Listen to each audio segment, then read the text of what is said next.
So last fall, 187 of the congressional districts in this country had a Democratic nominee who averaged $51,000 in campaign resources. That compares to the 248 other congressional districts in which the Democratic nominee had $1.6 million.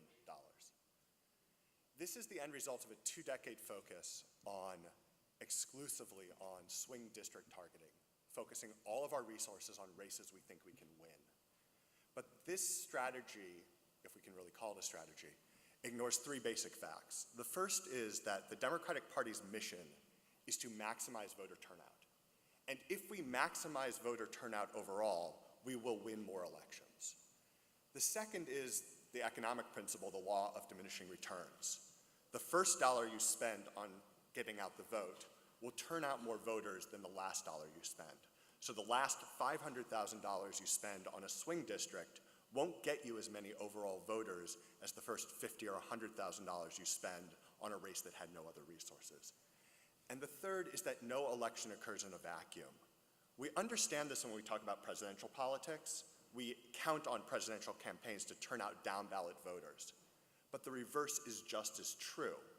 And this means that there's a really big price to be paid when we under-resource down-ballot races.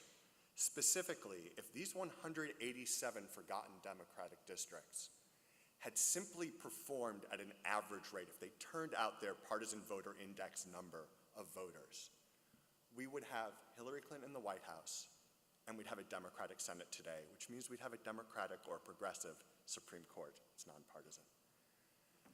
The Forgotten Democrats project of It Starts Today solicits small dollar recurring donations that get split 187 ways among these 187 forgotten districts. The money goes directly to the Democratic nominee.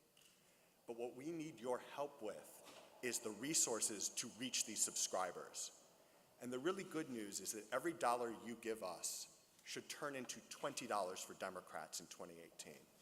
So please be as generous as you can, and thank you very much.